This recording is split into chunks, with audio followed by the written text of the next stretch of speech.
The alien Empress roared. "Human, you have challenged a species meant to be legends." Part 1. The Forgotten Colony. The drilling machine screamed as it bit into the rock. Park wiped the sweat from his forehead and watched the numbers on his tablet. They were deep now, deeper than anyone had ever gone on this moon. New was not a beautiful place. It was a mining colony on a dead rock called 442b, far from Earth, far from everything. 3,000 people lived here. They dug minerals from the ground and sent them back to human space. It was hard work, but it was honest work. Had been here for 6 years. He was 34 years old with tired eyes and strong hands. Before this, he had been an engineer in the Korean Space Force, but he got tired of war. He wanted to build things, not destroy them, so he came here to dig rocks and live a quiet life. "Sir, we have something strange," said one of his workers. Walked over to the screen. The ground radar was showing something that should not exist, a hollow space deep underground, and inside that space walls, smooth walls, perfect walls. "That is not natural," said quietly. They dug for 3 more hours. When they finally broke through, was the first one to step inside. The chamber was huge. The walls were made of a black metal that seemed to eat the light from their torches. Strange symbols covered every surface. They were not human symbols. They were not any symbols had ever seen. "How old is this?" asked. She was the colony administrator, a sharp woman of 40 who made all the hard decisions. She had come down when she heard the news. Checked his scanner. Then he checked it again. "The rock around this structure is 300 million years old. This thing was here before dinosaurs walked on Earth." They stood in silence. 300 million years. Humans had only existed for 200,000. They were bobbies compared to whoever built this place. "We need to report this to Earth," said. "This changes everything." But they never got the chance. Han was 26 years old and worked in the communications center. She was optimistic and friendly, the kind of person who smiled even when things were bad. That night, she was monitoring routine signals when her screen exploded with data. "What the hell?" she whispered. The sky above New tore open. There was no other way to describe it. Space itself seemed to crack, and through that crack came ships. Huge ships. Ships bigger than anything humans had ever built. Counted them with shaking hands. 47 warships. Each one was kilometers long, covered in weapons and armor. They moved with the confidence of predators who had never known fear. The colony alarms began to scream. Reached the command center in minutes. "What are we looking at?" "Unknown vessels," said. "They just appeared, no warning, no approach, they just appeared." "Try to contact them." Opened all channels. "Unknown vessels, this is new colony. We are a peaceful mining operation. Please identify yourselves." The response came in a voice that was not human. It was deep and cold, like stones grinding together. "You stand on sacred ground. This world belongs to the Empire. Surrender immediately or be rendered to dust." And looked at each other. Neither of them had ever heard of the Empire. No human had. In all their years of space travel, humans had found ruins and dead worlds, but never a living alien civilization. Until now. "We mean no disrespect," transmitted. "We did not know this world was claimed. We are willing to negotiate." There was a long pause. Then the voice returned, and this time there was something like amusement in it. "Negotiate? You are insects. You do not negotiate with insects, you crush them." Intercepted another transmission. This one was not meant for them. It was the aliens talking to each other. "The humans are insignificant," the transmission said. "A young species, primitives barely beyond their birth world. Pacification estimated at 12 standard hours." 12 hours. They thought it would take 12 hours to destroy everything the colonists had built, every home, every family, every dream. Felt something cold settle in his chest. It was not fear. He had felt fear before many times. This was something else. This was anger. The colony had almost no defenses. A few mining lasers that could be used as weapons. An old shield generator that was meant to stop small meteors. That was all. Earth was 18 months away by faster-than-light travel. No help was coming. They were alone. Gathered all the colonists in the central hub. 3,000 faces looked up at her, filled with fear and confusion. Children held their parents' hands. Old people sat quietly, remembering other wars, other dangers. "I will not lie to you," said. "We are in serious trouble. These aliens, they want us dead. They think we will be easy to kill." She paused and looked he stepped forward. "I was a soldier once," he said. "I have seen battles. I have seen people die. But I have also seen something else. I have seen humans do impossible things when they had no other choice." He looked at the miners, the engineers, the doctors, the teachers. None of them were warriors, but all of them were human. "They think we are weak because we are young," continued. "They have been building empires for millions of years. We have only been in space for a few centuries. But you know what? That means we are still hungry. We are still fighting. We have not grown soft." An old miner in the back stood up. His name was Gang, and he had been digging rocks for 50 years. "What do you need us to do?" Smiled. It was not a happy smile. It was the smile of a man who had made peace with death. "We know these tunnels. We built them. We know every corner, every passage, every hole. The do not. They have big ships and big guns, but down here in the dark, size does not matter. Down here we are the predators." The colonists began to move. Miners grabbed their plasma cutters and explosive charges. Engineers started modifying equipment. Doctors prepared for casualties. Everyone had a job. Organize the civilians into groups. Children and elderly would go to the deepest shelters. Everyone else would fight. Young Lee, only 17 years old, approached. "I want to help," he said. His father was a miner who had already joined one of the fighting teams. Looked at the boy. He was too young for this. They were all too young for this, but there was no choice. "Can you make things explode?" asked. Nodded. "My father taught me how to set mining charges." "Then welcome to the war." The first entered the atmosphere. They were black and angular, like insects made of metal. They descended toward the colony with the confidence of conquerors who had done this 1,000 times before.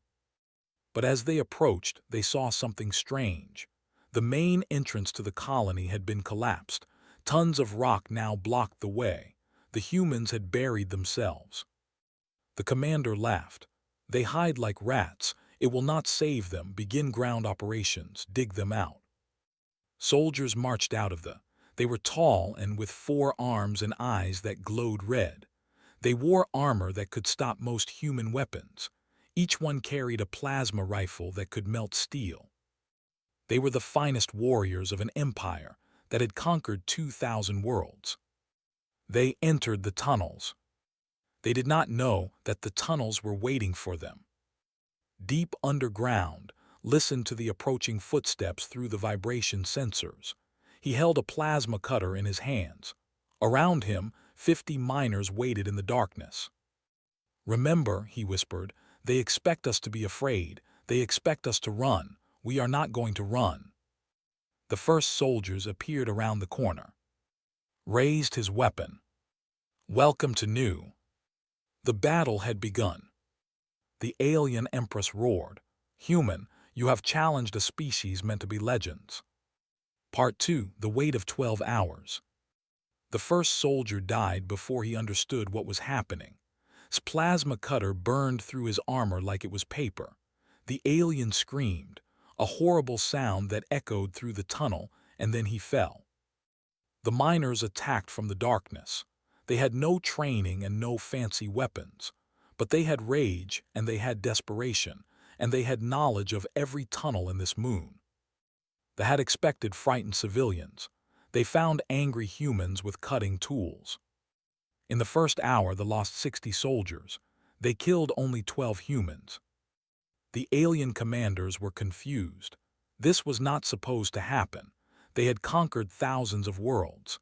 They had destroyed species that were far older and more advanced than these humans. How were these primitive miners causing so much trouble? High above the moon, Empress watched the battle from her flagship. She was the supreme ruler of the empire, and she was very, very old. 4,000 years she had lived, kept alive by technology that humans could not even imagine. She had seen empires rise and fall. She had ordered the deaths of billions.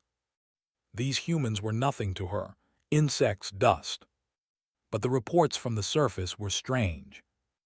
The humans have collapsed the main tunnels, her general reported. They are fighting in small groups. They know the terrain. Then send more soldiers, said coldly. We have, Empress, they are dying. His eyes narrowed, dying to miners. Down in the tunnels, the war continued. The humans used every trick they could think of. They set traps. They collapsed ceilings on advancing soldiers. They released toxic gases from geological vents and retreated to areas with breathing equipment.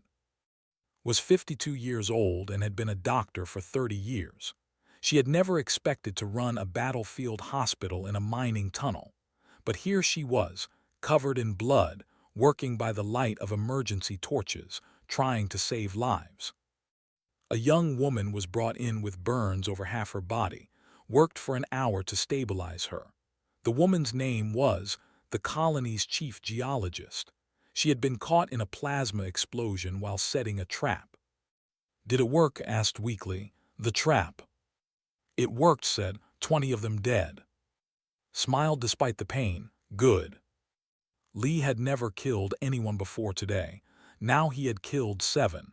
He did not feel proud of it. He felt sick. But he kept fighting because there was no other choice. His team was in the eastern tunnels, planting explosive charges. They worked quickly and quietly, moving through passages that they did not even know existed. Here, said, pointing to a weak point in the ceiling. If we blow this, it will block their advance for hours. An older miner named Sira nodded.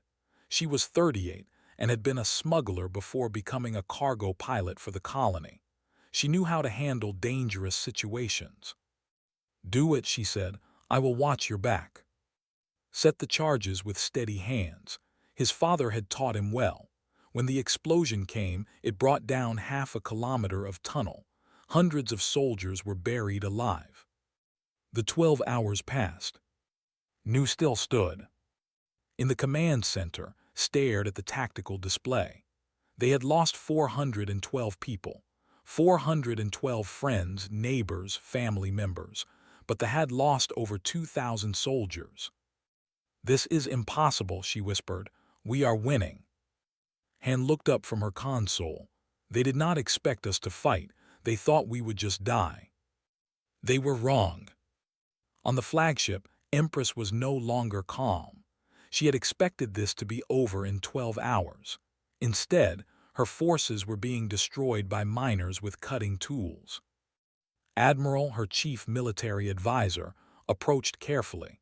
He was one of the few who could speak honestly to the Empress. The humans are more capable than we expected, he said. They are vermin, hissed. Vermin who have killed 2,000 of our warriors. This is not normal, Empress. I have studied the battle data. These humans adapt faster than any species I have ever seen. Tactics that worked in the first hour fail by the third. They learn. They change. They refuse to break. Stood from her throne. She was tall and terrible, with skin and burning red eyes. She had conquered worlds with a wave of her hand. She had made emperors kneel before her.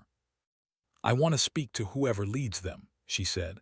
I want to look into their eyes before I destroy them. The communication link was established. On one side was Empress, 4,000 years old, ruler of 2,000 worlds. On the other was Park, 34 years old, covered in blood and dust, holding a broken plasma cutter. So you are the leader, said. A mining foreman, how amusing. Did not flinch. And you are the Empress, the one who thought this would take 12 hours. A miscalculation, nothing more. Your resistance is meaningless. You have killed some soldiers. We have millions more. You cannot win. Maybe not, but we can make you bleed. We can make this hurt. Is that worth it, Empress? Is one tiny moon worth the price we are making you pay? Leaned forward. You are brave, human. I will give you that. Brave and foolish. Do you know who we are? We were building stellar engines when your ancestors were swimming in oceans. We have destroyed civilizations older than your entire planet. And yet here you are, talking to a mining foreman instead of standing over our corpses. The Empress smiled, but there was no warmth in it. Enjoy your small victory. It will not last. I am going to burn your colony from orbit. I am going to reduce your people to ash. And then I am going to find you, and I am going to do the same to everyone you have ever loved. She ended the transmission. Stood still for a moment. Then he turned to, how long until they can fire? Checked her console. 1 hour, maybe less. 1 hour to save 3,000 lives. Called for everyone who could still fight. They gathered in the main chamber, bloody and exhausted but still standing. We have 1 hour, he said. They are going to bomb us from space. We cannot stop that, but we can survive it. He pointed to the deep tunnels on the map. The ancient structure we found is 5 kilometers down. The rock above it is dense enough to survive orbital bombardment. We need to get everyone there. That is a lot of people to move in 1 hour, Sira said. Then we better start now. The evacuation began. Civilians ran through tunnels they had never seen before. Children were carried by strangers. The elderly were helped by the young. Everyone moved together, a river of humanity flowing towards survival. Organized stretchers for the wounded. Despite her burns, insisted on walking so others could use the stretchers. Helped carry an old man who could not walk. As they moved deeper, the ground began to shake. The bombardment had started. Explosions rippled across the surface. The shield generator lasted 3 minutes before it failed. Mining equipment vaporized. Homes became craters. Everything the colonists had built over years was destroyed in seconds. But they were not on the surface anymore. In the ancient chamber, 3,000 humans huddled together. The walls shook but held. Dust fell from the ceiling, but the rock above them was strong enough. They waited. The bombardment continued for 2 hours. When it finally stopped, everything above them was gone. But they were alive. Managed to get the communication system working again. She sent out a distress signal, using the power from the ancient structure itself. This is new colony to any human vessel. We are under attack by hostile alien forces. We need immediate assistance. Please respond. The signal flew out into space. It would take a long time to reach anyone, but it was hope. In the darkness of the ancient chamber sat against a wall. He was so tired he could barely move, but he could not sleep, not yet. Sat down next to him. You did it, she said. You saved them. Not yet, they are still up there. They know we are alive, they will come for us. Then we will fight again. Looked at her, why are you so calm? Smiled, because I watched 3,000 people refuse to die today. That gives me hope. Above them, Empress stared at the ruined surface of the moon. Her generals assured her the humans were dead, but she was not so sure. Send ground forces, she ordered. Find them, I want proof. The hunt was about to begin. The alien Empress roared. Human, you have challenged a species meant to be legends. Part 3. The Empress and the Foreman. 3 days had passed since the bombardment. The colonists survived on emergency rations and recycled water. The air was thin and stale, but the ancient structure systems were somehow still working, providing just enough power to keep them alive. Park had not slept more than 2 hours in those 3 days. He spent his time organizing defenses, checking supplies, and visiting the wounded. He refused to rest while others were suffering. Had recovered enough to study the ancient structure. Despite her burned skin and constant pain, she was fascinated by what she saw. The symbols on the walls were unlike anything in human records. "This place is older than that," she told. "Much older. Whoever built this was here before them." "What happened to them?" Pointed to a section of wall covered in symbols. "I have been trying to translate this. It is slow work, but I think I understand some of it. They were running from something, something they feared." Frowned the. "No, something else, they called it. I think the translation is the persistent ones. And there is a warning. It says, 'Beware the ones who endure, they do not conquer, they outlast.'" A cold feeling ran down spine. He did not know why. Above them, the ground forces had landed. Thousands of soldiers poured into the tunnels, searching for the humans who had refused to die. Admiral watched the operation from the flagship. He was growing concerned. The casualty reports from the previous battle troubled him. These humans were different from other species that had conquered. He approached Empress carefully. She was standing before a great window, staring down at the moon. "Empress, may I speak freely?" "You may." "I have been studying the humans, their history, their biology, their psychology." "And what have you learned?" Hesitated. "They are dangerous, Empress, not because they are strong. They are actually quite weak compared to us. Their bodies are fragile, their technology is primitive, their civilization is young." "Then why are they dangerous?" "Because they do not know how to stop. I have read their history. They have nearly destroyed themselves many times. Climate disasters, wars, plagues. Each time they should have died. Each time they survived. They do not surrender. It is not in their nature." Turned to face him. Her eyes were cold. "You are afraid of miners and farmers." "I am cautious, Empress. If we exterminate this colony, we confirm to them that we are a threat to be destroyed. And they will never stop coming. They will build weapons we cannot imagine. They will sacrifice millions of their own kind to defeat us. They will burn their own worlds if it means taking us with them." "Enough!" His voice was like ice. "I have ruled for 4,000 years. I have destroyed civilizations that could break planets. These humans are nothing." "As you wish, Empress." But was not convinced. He had seen the look in that mining foreman's eyes. There was no fear there, only determination, only that terrible human persistence. Deep in the tunnels, received word that they were approaching. He gathered his fighters, now less than 500 strong. "They are coming again," he said. "We will meet them the same way we did before. Hit and run, use the tunnels, make them pay for every meter." Lee spoke up. "We are running low on explosives and power cells for the plasma cutters. Then we use rocks, we use our hands, we fight until we cannot fight anymore." An old miner laughed bitterly. "You are crazy, foreman." "Maybe, but I am still alive, and so are you." The fighting resumed. It was brutal and desperate. They had learned from their mistakes. They moved slowly, checking every corner, but the humans had learned too. Sierra led a team through ventilation shafts that they did not even know existed. They dropped down behind enemy lines and attacked from the rear. It was suicide work, but Sierra had volunteered. "I was never going to die in bed," she told her team. "At least this matters." She killed 37 soldiers before a plasma bolt finally caught her. Her team carried her body back to the safe zone. She was smiling. Worked without rest. Her medical supplies were almost gone. She was performing surgery with mining tools and using alcohol meant for machines as disinfectant. But she saved lives, one life at a time. Kept the civilians organized.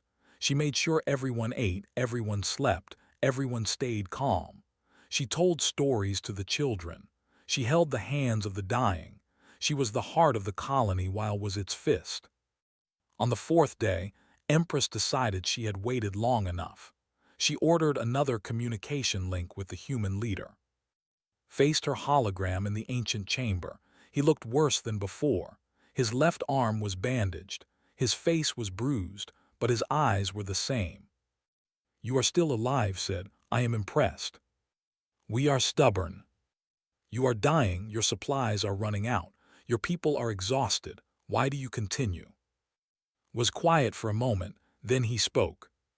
"Let me tell you about humans, Empress. We evolved on a world that tried to kill us.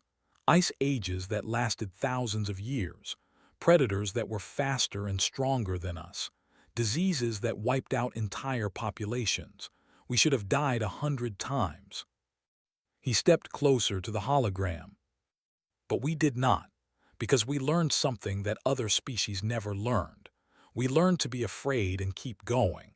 We learned to lose and try again. We learned that survival is not about being the strongest. It is about being the one who does not quit."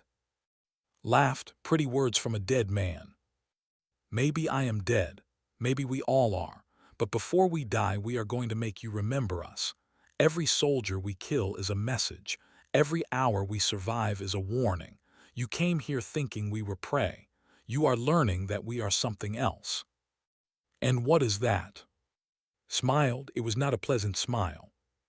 "We are the species that crawled out of caves and reached the stars in 10,000 years. We are the species that split atoms and walked on other worlds while we were still fighting each other. We are the species that looked at a universe that did not care about us and said, 'We are going to matter anyway.'" He pointed at her. "You have been building empires for millions of years. Congratulations. We have been in space for a few centuries and we have already made you bleed. Imagine what we will be in 1,000 years, in 1,000,000 years. You think you are legends, Empress, but legends are just stories about things that used to exist." His expression changed. For a brief moment, something flickered in her ancient eyes. It might have been anger, it might have been fear. "You have challenged a species meant to be legends," she roared. "You will be destroyed for this insult." "Maybe, but you will remember us, and that is enough." The transmission ended. Approached the Empress cautiously. "He is trying to provoke you." "He is succeeding." His voice was tight with rage. "Prepare the main fleet. We are going to glass this entire moon. No more ground operations, no more games. I want nothing left but atoms." "Empress, the sacred structure." "I do not care about the structure. I care about ending these humans, now." The order was given. The fleet began charging its main weapons. In 6 hours they would fire. Nothing on the moon would survive. But Han's distress signal had been flying through space for 4 days now, and it had finally reached someone. 6 days away, Admiral O received the transmission. She was 56 years old, a veteran of 3 interstellar wars, and she commanded a patrol fleet of 12 warships. She listened to the message twice, then she called her crew to battle stations. "We have people dying out there," she said. "Full burn, we are going to save them." Her tactical officer commander looked at the star charts. "Even at maximum speed, we will not arrive for 6 days." "Then they will have to survive for 6 days." The fleet began its acceleration toward 442b. In the ancient chamber did not know help was coming. He only knew that his people had to survive 1 more day, and then another, and then another. He looked at the symbols on the walls. "The persistent ones," he whispered. Maybe the builders of this place had known something after all. The alien Empress roared. "Human, you have challenged a species meant to be legends." Part 4, The Unbreakable. 6 hours. That was how long they had before the fleet turned their moon into a ball of fire. 6 hours to find a way to survive the unsurvivable.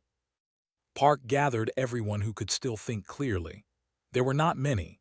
Exhaustion had claimed most of them, but the ones who remained were the toughest, the most determined, the most stubborn. "We need a miracle," said. "The ancient structure protected us from the first bombardment, but a full fleet strike will punch through anything." Gang, the old engineer, raised his hand. He was 71 years old, and he had been building things since before most of the colonists were born. "The colony's fusion reactor," he said slowly. We thought it was destroyed in the first attack, but I checked the deep systems. The core is still intact. It is damaged, but it works. What good is a reactor? Asked. We cannot run away. Smiled. It was the smile of a man who had spent his whole life solving impossible problems. The reactor creates a tremendous amount of energy. If we modify it, remove the safety systems, and connect it to the moon's geothermal vents, we can create something else. What? An electromagnetic pulse, a big one, big enough to reach orbit. The room went quiet. An EMP would fry electronics. It would disable shields and weapons. It could cripple an entire fleet. Can you do it? Asked. I designed that reactor. I know every wire and circuit. Yes, I can do it, but there is a cost. What cost? The pulse will drain every power cell in the colony, every light, every life support system, every medical machine. After we fire, we will have nothing but darkness and whatever air is left in our lungs. Closed her eyes. How long can we survive without power?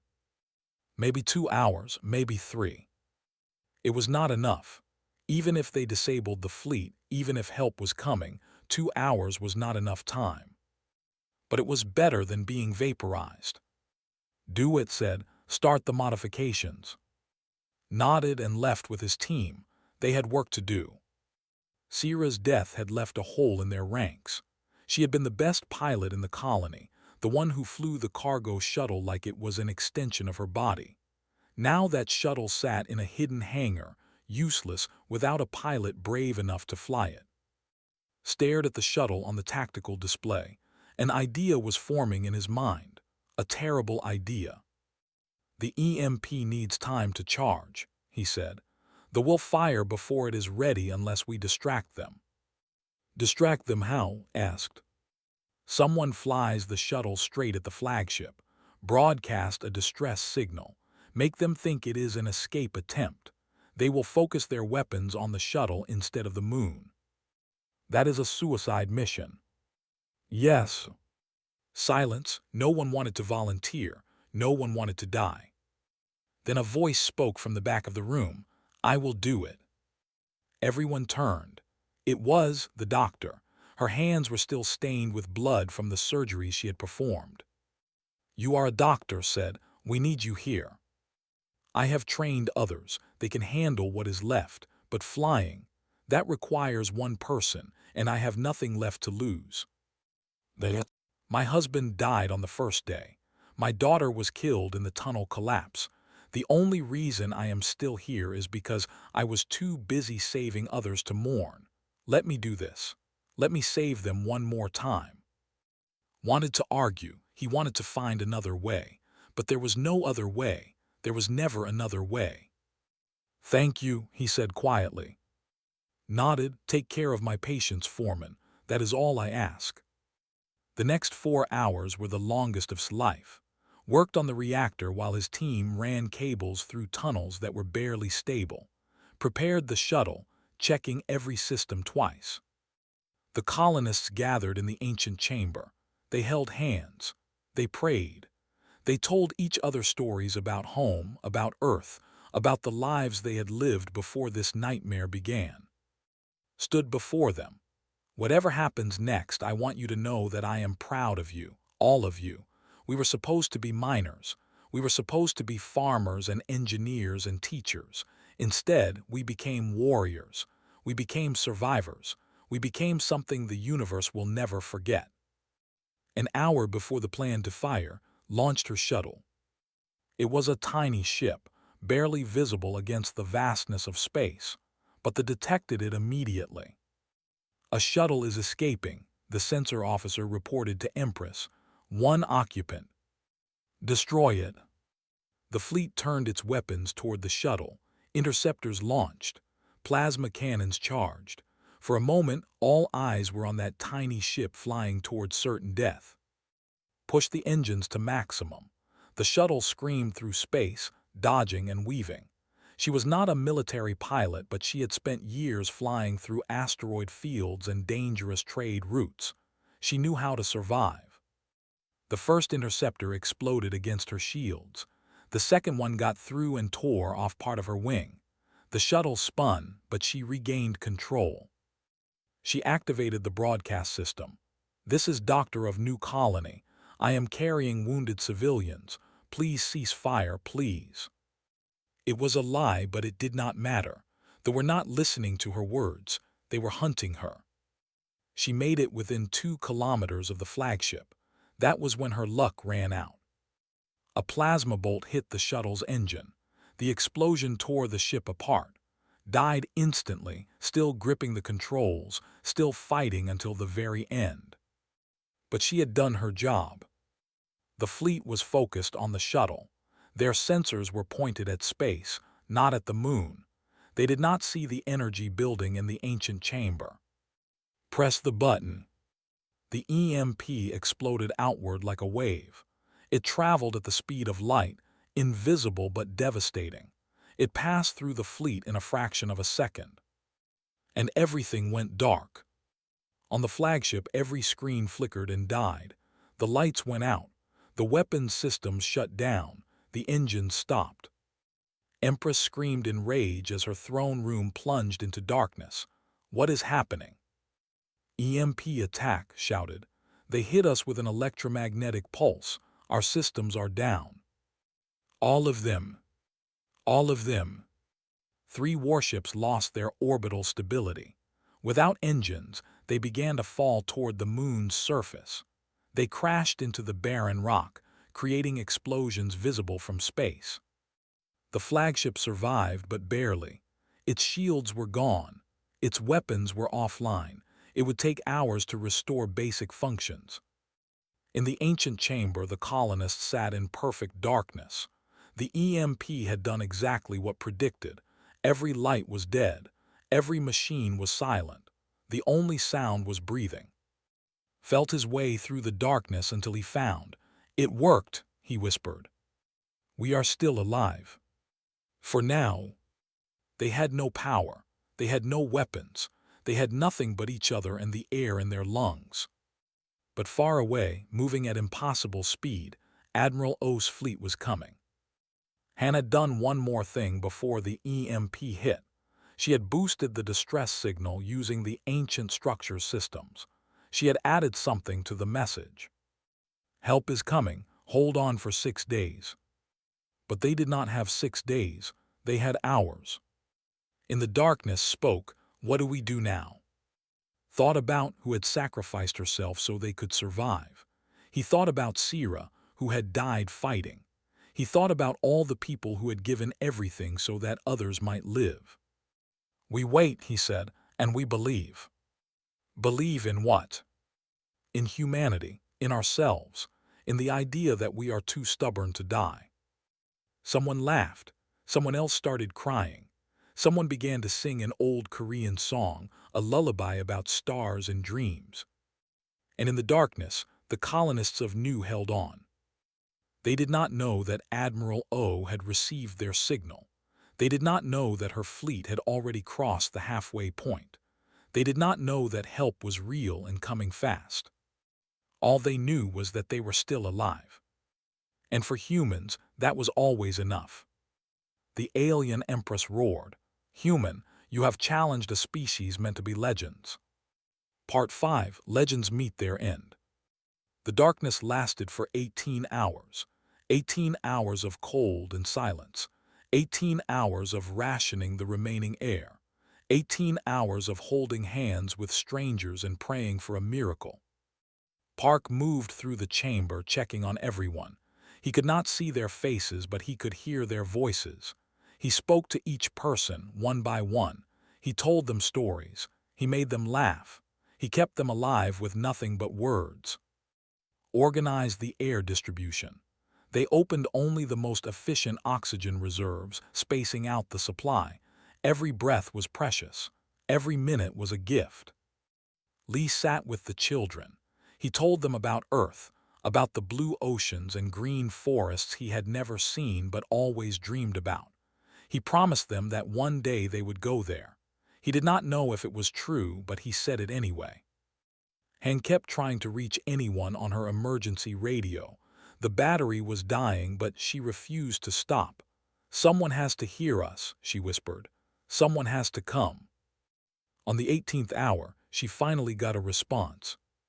"New colony, this is Admiral O of the United Earth Navy. We are 3 hours away. Hold on." Screamed with joy. The sound echoed through the chamber, and suddenly everyone was crying and laughing and hugging each other in the darkness. "They are coming," shouted. "They are coming." Felt something break inside his chest. It was the wall he had built to keep himself moving. Now that help was coming, he could finally feel how tired he was, how scared he had been. But there was no time to rest. They were still up there, and they had been repairing their systems. Empress stood on her bridge, watching her engineers work. Half her fleet was damaged. 3 ships had crashed, but the flagship was operational again. "How long until weapons are online?" she demanded. 2 hours, Empress." The humans called for help. "More of them are coming. We must destroy this colony before they arrive." Admiral hesitated. "Empress, perhaps we should retreat. We can return with a larger force." "Retreat?" His voice was cold. "Do not retreat. We have ruled this galaxy for. We will not be defeated by vermin." "Of course, Empress." The race began. They worked frantically to restore their weapons. The human fleet pushed their engines beyond safe limits. 3 hours versus 2 hours. Everything depended on who was faster. Admiral O stood on the bridge of her flagship, the Soul. She was a small woman with hair and calm eyes. But those eyes had seen 3 wars. They had watched friends die and enemies fall. They were the eyes of someone who understood sacrifice. "Commander," she said, "what is our tactical situation?" Pulled up the display. He was 34, young for his rank but brilliant at his job. "The fleet is damaged but still dangerous. We have 12 ships against their 44. The odds are not good." "Odds never are. What about the colonists?" "Their last transmission said they have no power. They are surviving on reserve air. If we do not get there soon." "Then we better get there soon." The fleet burned harder. Engines screamed. Metal groaned. One destroyer reported hull stress fractures but kept accelerating anyway. In the ancient chamber, organized the colonists for what might be one last battle. They had no weapons, no power, no way to fight, but they could walk. "No, we are here," he said. "They will send ground troops before their fleet is fully repaired. We need to move deeper into the tunnels." "Can we survive down there?" asked. "Maybe, maybe not, but we will make them work for it." The colonists began moving, helping each other through the darkness. Old people leaned on young ones. Parents carried children. No one was left behind. Walked at the back of the group, watching for threats. His father had been killed on the 2nd day, but had not had time to grieve. Now, in the darkness, he finally let himself cry. Silent tears that no one could see. The ground forces arrived 2 hours later. Fresh soldiers, eager to finish what their predecessors had started. They poured into the tunnels with weapons ready. But the tunnels were empty. The humans had scattered into passages so small that they could barely fit. They had collapsed roots behind them. They had vanished like ghosts. The commander reported too. "We cannot find them, Empress. They are hiding in places we cannot reach." "Then collapse the entire tunnel system. Bury them alive." "That will take time." "Then start now." The explosions began. Tunnels collapsed. Rock fell. The colonists huddled in tiny spaces as the moon itself shook around them. And then the sky exploded. Admiral O's fleet arrived like thunder. 12 human warships dropped out of FTL directly into the formation, weapons already firing. The Battle of 442B was chaos. They had numbers, but they were still recovering from the EMP. The humans had surprise and desperation. O commanded from the center of the battle. "All ships, focus fire on their weapon systems. We do not need to destroy them. We just need to disable them. Human ships swarmed like angry insects. They were smaller and faster, slipping between the massive alien warships, firing at weak points. Commander piloted his frigate directly into the battle. His ship was already damaged from the hard acceleration, but he did not care. Commander, the flagship's engine section is exposed, his navigator reported. If we hit it hard enough, we can cripple them. Then that is where we are going. Pushed his ship through a wall of plasma fire. The hull melted around him. Systems failed one by one, but he kept going. At the last moment, he ejected. His escape pod tumbled through space as his frigate slammed into the flagship's engines. The explosion was magnificent. The flagship lost power. It began to drift, spinning slowly out of control. Empress was thrown from her throne as the deck tilted beneath her. "No," she screamed, "this cannot be happening." But it was. The fleet broke. Without the flagship to coordinate them, the surviving ships began to scatter. Some tried to escape. Others surrendered. The battle was over in less than an hour. On the moon, the colonists heard the explosions. They did not know what was happening. They only knew that the ground had stopped shaking. Then the rescue teams arrived. Human soldiers in combat armor cut through the collapsed tunnels.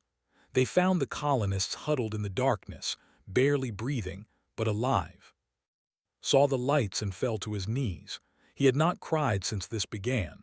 Now he could not stop. A soldier helped him to his feet. "Sir, are you Park, the mining foreman?" "Yes." "Admiral O wants to meet you. She says you are a hero." Laughed. It was a broken sound. "I am just a man who did not know how to quit."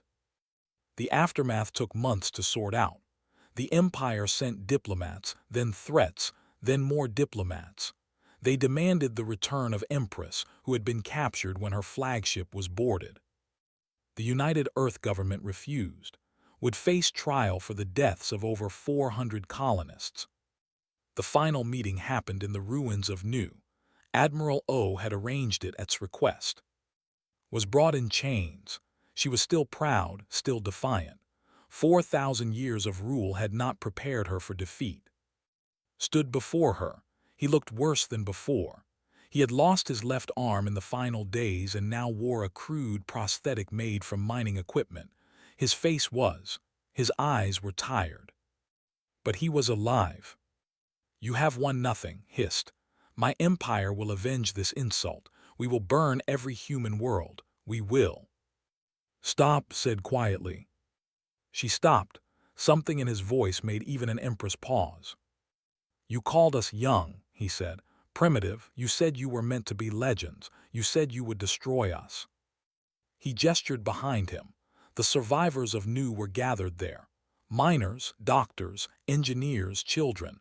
They were battered and broken, but they were standing. "Legends end," said. "They become stories people tell about the past. They become memories of things that used to matter." He stepped closer to her. "We are not legends, Empress. We are not stories. We are still being written.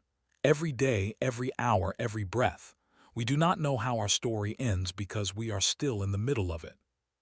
He turned away. "And we do not know how to end."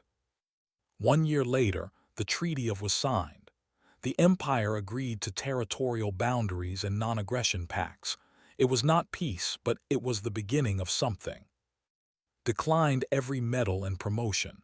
He returned to mining. When people called him a hero, he shook his head. "The heroes are the ones who did not make it," he said. "I just survived." Became the first human ambassador to the Empire.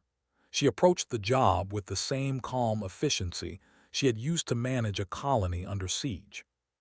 Han joined the Navy's Communications Division. Lee enrolled in the Naval Academy. Gang retired and spent his days teaching young engineers. The ancient structure on 442B became the subject of endless study. More inscriptions were translated. One became famous throughout human space. They came from a world of fire and ice, of predator and prey. They learned to fear nothing because they had feared everything. They are not the strongest. They are not they are the ones who remain. Beneath it, someone had carved one final line, perhaps millions of years ago. Do not wake them. Visited the structure one last time before leaving the moon. He stood in the chamber where his people had nearly died and read that inscription.